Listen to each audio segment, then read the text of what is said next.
Oh, are we live? Are we live there? We are live. We're Didn't live see you there. on the interweb. Hello, everyone, and welcome to another episode of the Tim and Jim Show. I'm Tim Sohn here in the land of the bears and the turkeys in Northeast Pennsylvania, and I'm so excited to be here with my co-host and friend, Jim Fuse. Take it away. And good afternoon, everyone. Of course, our guests are they're still in the morning, but we'll let them talk a little bit about that. Jim Fuse of Fusion Marketing in Marietta, Georgia, which is technically home of the Atlanta Braves, who won game one yesterday, 9-5 against the, the Miami Marlins, while playing in Houston, Texas. So that was a little odd for baseball, as they put themselves in a cocoon as well. And so excited, though, to have our guest, Amy and Katelyn. And there was Simply Social Media in New Mexico. I've known these ladies now, I think, for 2 or 3 years. We met originally at Social Media Marketing World. And I hate to admit this, but I think it always revolved around drinking of beverages with something in it. But that's okay. Always. But it was fun because, right, everybody loosens up their guard and really gets to know each other a lot better. So we had a ton of fun. And so Amy, why don't you start and tell us a little bit about yourselves? Sure. So my name is Amy Tischler. I am half of Simply Social Media. Katelyn and I actually met on Instagram. And so we like to say that we definitely walk the talk. Don't tell anyone, but we were being social on social media, which is, I know, the big secret. And just immediately clicked. And 6 years later, we have this business that's going in all of these amazing directions. And also just personally made a best friend out of it. So it's like win, win, win, win. And Linda Ray now would like an adult beverage. Could put some in my coffee. It's 5 o'clock somewhere. Hi, Linda Ray. Yes.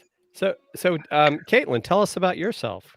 Yeah, so I'm Katelyn Jenkins, the other half of Simply Social Media, and Amy's right. Like we're complete best friends. We spend a lot of time together online. We haven't been working together in person for several months, and it's hard not being that close to this person that you spend so much time with. Bounce so many ideas off of each other, but we really make a really good pair and a duo. And it's funny that just we're able to just pick up on what the other person's thinking in our bizarre, not always concise train of thought. We text each other the same thing at the same time constantly. Well, and I do know, because you guys are together a lot too. I even had to ask to say, well, are you guys going to be in the same room for the show? So I wasn't sure at first. I thought maybe you guys would be sitting next to each other, because I love your guys' website, which we'll share later. How you guys got some really great photos, and really thought it was well done. I think one of our previous guests, George, took those photos, right? So, yes. Shout out to George Demanis, great photographer. George is amazing. Yes. Yeah. So today we're going to talk about a topic a lot of people don't think about, but you guys really opened my eyes to this. And, I know you guys are also fans of Neil Schaefer. He talks a lot about this. And we're going to talk about how you can use micro-influencer marketing to grow your business today. And so, Tim, would you like to start with question 1? Absolutely, Jim. Okay, question number 1. Are you guys ready? Ready. All right. What is micro-influencer marketing anyway? How long do we have? Okay. Well, we start with the premise that everyone is an influencer. If you break down the word influencer, it means that you have influence over someone, that something you say about an experience or a product or a service resonates with someone else, whether that's one person or 1 million people. So let's start with that premise. Everyone is an influencer. We break it down to the micro influencer, which there's a lot of different ideas about what those numbers are. We tend to define it between someone having between 1,000 and up to maybe 100,000 followers. But really the overall idea about the micro influencer is that they usually have a niche and they're usually very engaged with their audience. And so there is a lot of conversation happening. They're very responsive. They answer every question. They talk in the DMs. They're constantly on engaging with their audience.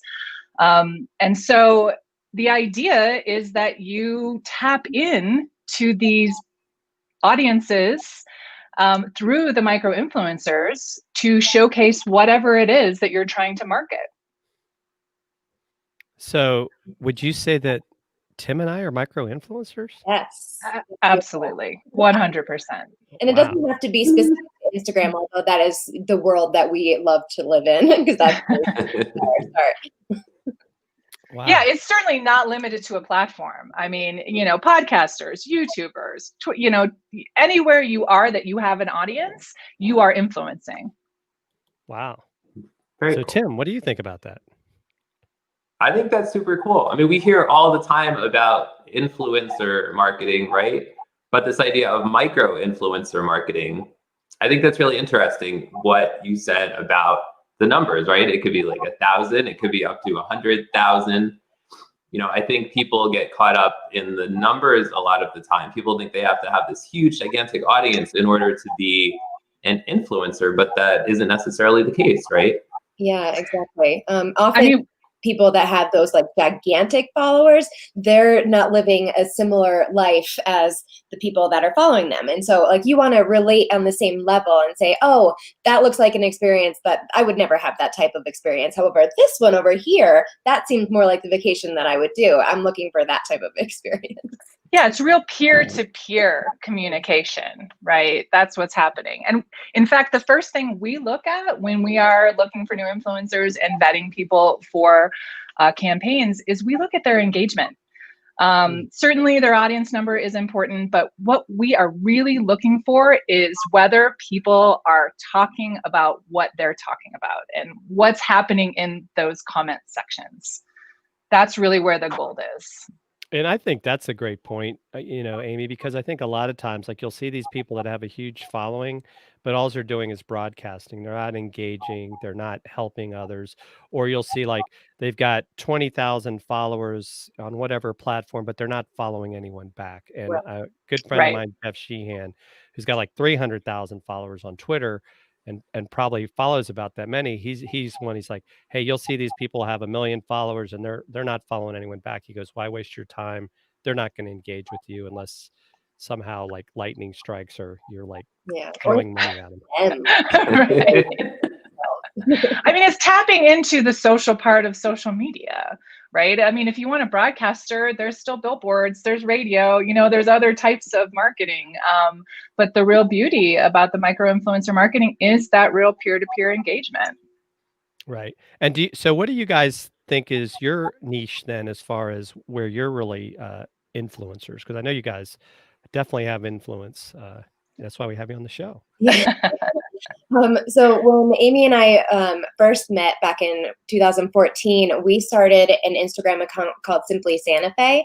And that now it's in the 30,000s followers. It's very 34 something, yeah. Very focused on the local community, what's going on in our town from the people who live here and get to experience it. And so we love sharing about local businesses, events, things that are happening in town, and really lifting each other up, plus the fun sunsets and green chili and roosters and all those cool niche Santa Fe things. But that's really how we got our start, sharing about the things that we love and supporting local. We also have another account that Amy actually started on a road trip with her family to travel New Mexico, and that's showcasing all sorts of parts of the state, from the really unique things to the ones that people love to frequent. And it's really cool seeing things from different perspectives. So I would definitely say the local niche is our current favorite of things that we love to talk about, because then Amy and I, in addition to running these accounts, are influencers ourselves. And we love also, just from our own perspectives, love sharing about local businesses and the things that we're doing and lifting each other up and really starting those conversations. Yeah, we're very community centered and focused in everything now, we do. I don't know if this is true, but Tim Lewis is saying that you're best buddies with Kevin Bacon and Katelyn is big in China. So I don't know if that's true or not. Both of those things are kind of true. Well, we all have the 6 degrees of separation. Exactly. Bacon, yes. right? Yes. Yeah. Right. My husband worked on a reboot of Tremors with Kevin Bacon, so Tim is pretty impressed with that. Yeah. I'm impressed. I'm impressed. Yeah. And Katelyn is big in China. Yeah, I lived in for years. Oh, wow. Very cool. So I guess the next question would be, how is micro-influencer marketing helping businesses grow? Yeah, that's a really good question. So it depends also how you're using micro-influencers. But often, so when somebody who has a voice and has people who are following them posts about their business online, it's like in giving an endorsement. It's like, I care enough about this that I'm putting my name behind it in my almost like testimonial about my experience. And so businesses that capitalize on that or like encourage that to happen more, it's really working to their favor, because it's like a win-win. People love to talk about things that they love, and businesses love to be talked about by people who love their experiences. Of course. Yeah, it's really being able to tap into those audiences that you otherwise wouldn't have had access to through people who are very trusted by those audiences. So if they're endorsing your product, I mean, really, we equate it to an online review. I mean, what business doesn't love a good online review? So this has the double impact of not only providing a review or a testimonial about whatever it is that you're selling, but it's also reaching, a new audience of people who are actually engaging in conversation about that. And so it's just this type of marketing that we really feel like there's no limit to how you can apply it. There's so many ways that you can work with influencers, like one-on-one or in groups, to create any kind of campaign that works for whatever your objective is. We do a lot of what are called Insta-meets. And that is bringing people from the online world, these communities that we have created and engaged and built, to offline places, generally for experiences. And then they all, talk about that experience on their social media. And also bond. Creators love to gather together. So when you think about it, we've had groups of 10, we've had groups of 100. You basically have 100 creators at your location creating, not just talking about it, but also creating that you can then use again for user-generated content. I mean, just the benefits of tapping into that micro-influencer are just so many. Well, and I think what you guys have done too, like with your New Mexico stuff and your travel stuff, right? I think there's a lot of groups that could be taking advantage of it that are not. I think even right now, or as Tim would say, now more than ever, there's a need for this in different areas. I mean, I don't know of anyone in the Atlanta area that's doing something like that to kind of highlight, like, hey, here's things that are going on in Atlanta, and where you can connect with people that really want to grow that. I think it's almost like, I feel sometimes it's like people are like still waiting for things to happen, and you can either wait for things to happen or make things happen. Exactly. I mean, Tim, have you seen, what are you seeing in your neck of the woods with the bears and the turkeys? What am I seeing? There's some trees over there. But I really love this idea of micro-influencer marketing, because I think oftentimes we get, like, it's really great to have people who are like loyal followers of your social media, your customers, your potential customers, your, just your fans, but to get in front of people that don't know you yet, right? I think this could be a really great way to do that, right? It's the new word of mouth. We're not talking over the fence in the backyard as much anymore. Maybe now we are because we're all home so much. But yeah, it's really the new word of mouth. Social media is how people find out about things. Even I think we see people will, rather than Google, they'll go to social media because it's just that one more layer of trust, right? If you're looking for a recommendation from something, you don't want to spend a lot of time, sussing out various sources. You're going to go to people you trust. And so if Katelyn tells me that she is using this product and she tells me why she's using it and why it's so great, there's such a level of trust there that I don't even question whether I'm going to try that product or not. Right. And Tim Lewis brings up a good point. He says there's a lot of pent-up demand for travel, so maybe promotion of places now is good to build up demand for when it opens up again. Absolutely. Now is certainly not a time to not be marketing on social media and talking about your place, even if people can't come there in the numbers that is normal. Certainly laying that groundwork for where someone's going to go, because the travel lust is real. Definitely. So we're going to take a quick break to get a word from our sponsor, StreamYard, and we'll be back in, 15 seconds, Tim? 15 seconds. See you soon.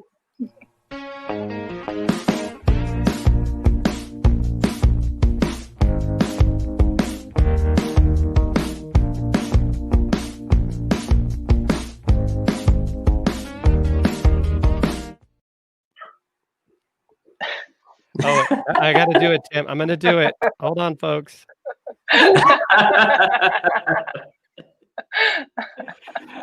That's compliments of Chris Stone from Castlehead. Thank you, Chris Stone. Yes, that's very funny, actually. Well, we have to have fun, right? That's what this show is all about. Do. Anyway, we are back, everyone. We are here on the Tim and Jim Show with Katelyn Jenkins and Amy Tischler, and we're talking about this whole idea of micro influencer marketing. And Jim, where are we going next in our conversation here? Question 3, over to you, Tim. Oh, thank you, Jim. How can a business get started with micro influencer marketing anyway? What are some first steps we can take? The first step I would take as a business is to go online and see if people are already talking about your business. So by looking on the different social media platforms, I'll start with Instagram because that's one we love. Looking online for your physical location, if you have a brick and mortar, people that are posting and tagging pictures at your location, even if they don't go the second step of tagging your business directly, people using your hashtag online, see what's already out there, and engage with them online. Thank them for participating, for sharing their information. Ask them if it's okay to share those posts on your own account. So if people, the public, start seeing that you're amplifying those messages, oh, that's a great idea. I've been meaning to go there. Let me go and do a post, and maybe they'll share my post on social media. So really encouraging that is a good way to get started. Yeah, starting small, I think, is really good, rather than like, okay, here's this idea, now let's build this campaign and make it really overly complicated before we know what we're doing. And then it fails, and then people say, oh, it just doesn't work. That's what we see happen all the time. And so starting small, like Katelyn said, just finding one person and reaching out. Social listening tools are great for that too. I'll give a little plug to Agorapulse. There's plenty out there that can help you find people who are talking about you. And offer them, if you're a restaurant, offer them a meal.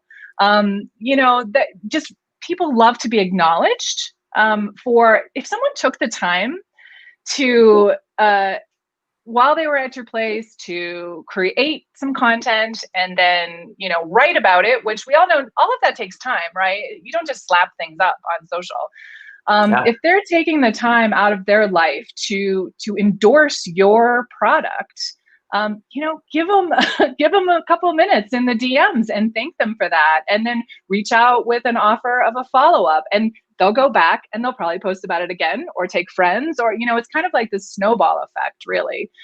And then once you really get comfortable with that, then you can look at expanding into bigger, more organized type of campaigns. But building up that brand ambassador program first is a great way to start.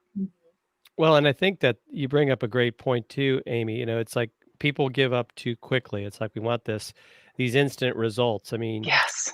this is I mean, would you say this is going to, in some cases, take at least maybe 6 months before you even really start to see traction? I mean, it's not something that's going to happen in 30, 60, 90 days unless you're just extremely lucky. Right. Yeah, absolutely. Don't you think, Katelyn? At least a good 6 months worth of concerted effort too, not just like casual every once in a while doing it. And it's going to take engagement on the business's part. They're going to have to get out there and be social on social media. They're going to have to talk to these people who are posting about their business. They're going to have to connect. It's relationship building, and that takes time. You can't fake that.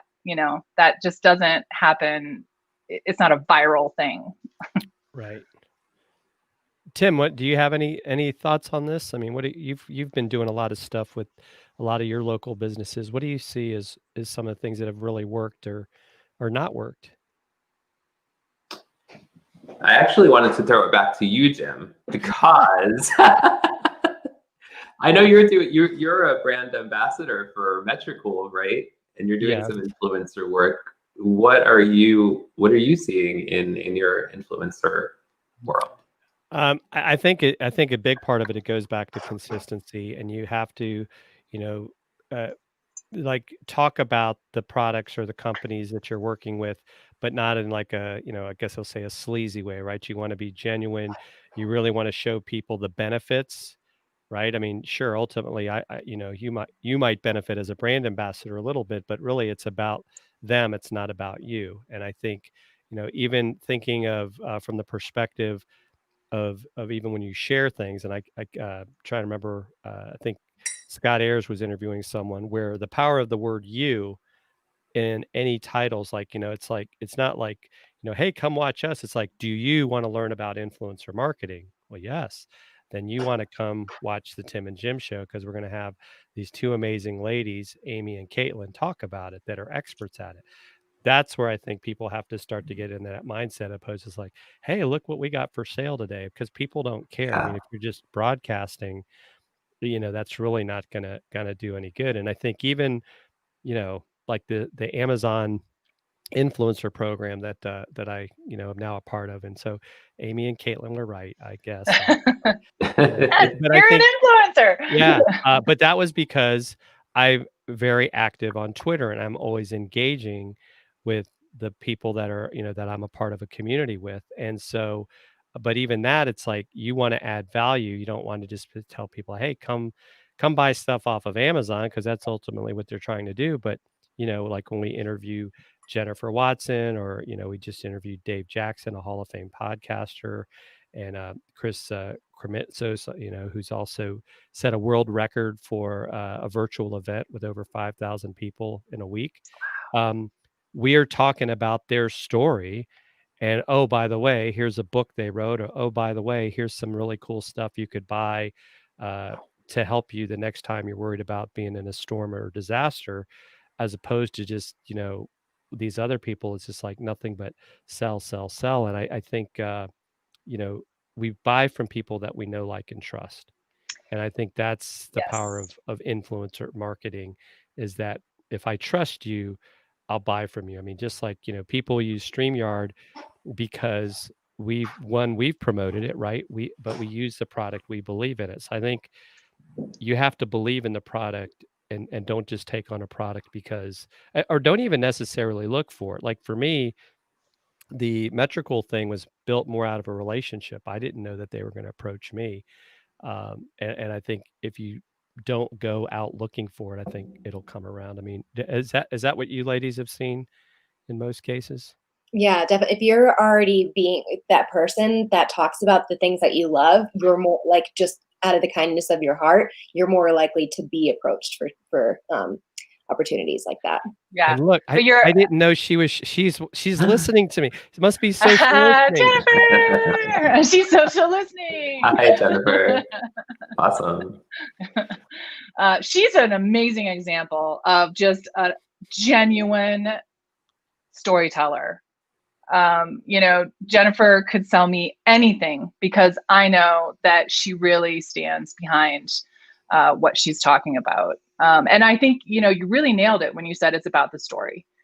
And that's why social media, again, is so powerful, because there is a place to tell your story very genuinely, authentically, whatever word you want to use. It's really about sharing your experience, just like you said, and not selling. Right. It's how you can make your life better or easier, in some way. Right.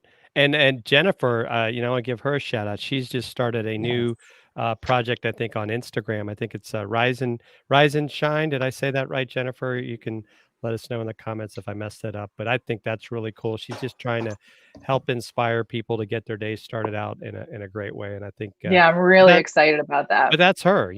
That's genuinely exactly her. So I think that's awesome. So thank you for showing up, Jennifer. Wow, nice surprise. Let's just talk about Jennifer for the rest of the show. Right. Well, she's an example of a micro influencer, though, wouldn't you say? Oh, absolutely, without a doubt. Yes. Rise and smile. Okay, that's it. I knew it had an S in it. That's my fault.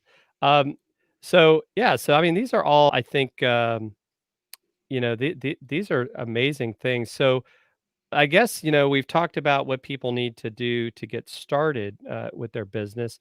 What are some tips to find and vet micro influencers for your business? Because I think that's probably the biggest challenge. I know Neil Schaefer talks about it in his book, because you will sometimes find it doesn't quite work out like you thought it would. Yeah, as Amy mentioned earlier, you really have to pay attention to how somebody is engaging online. It is a red flag to look at somebody's account that's got lots of followers and like 2 comments and they don't respond to any of them. Somebody that's just kind of putting it up there and leaving it to do its thing.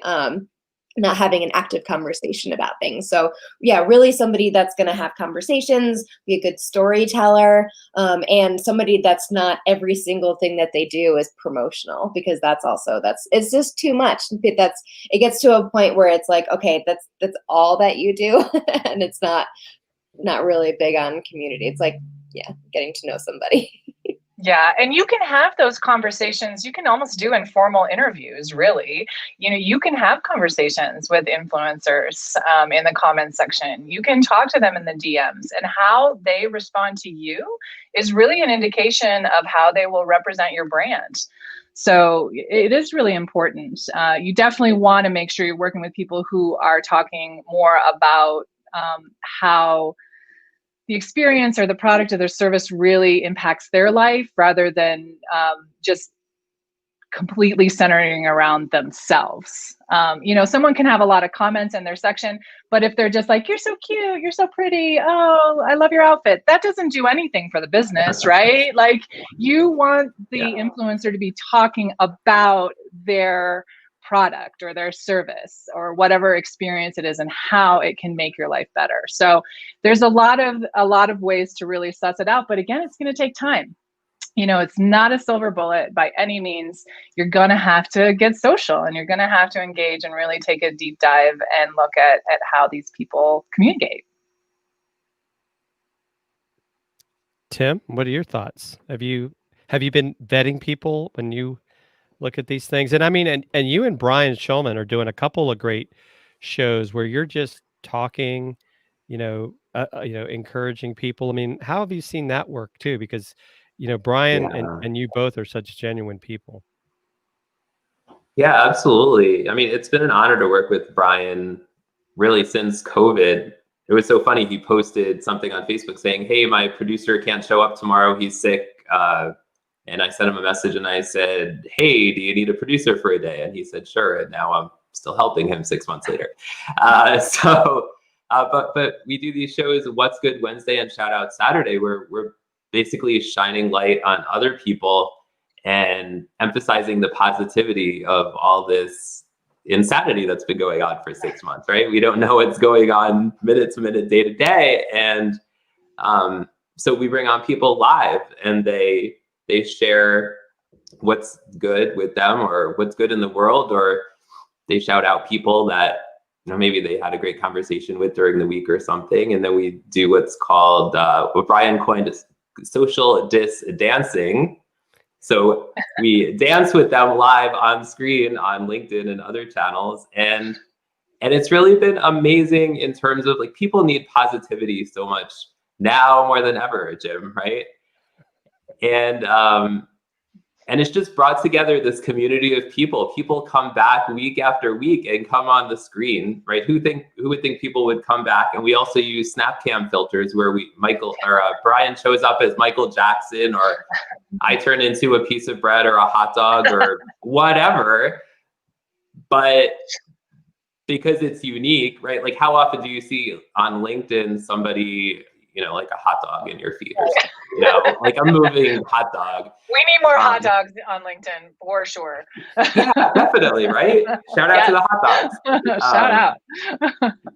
But I think that like the whole notion of shining the spotlight on other people, and Brian and myself are both so active in the comments, promoting the show, but also after the show, and even sending people direct messages, following up with them, saying, thank you so much for showing up.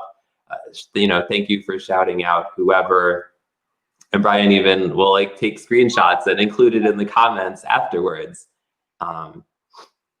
So that's basically how that's been working. And it's been so amazing. It's really built like a community of people who really need positivity right now. So anyway. Yeah, community is where it's at.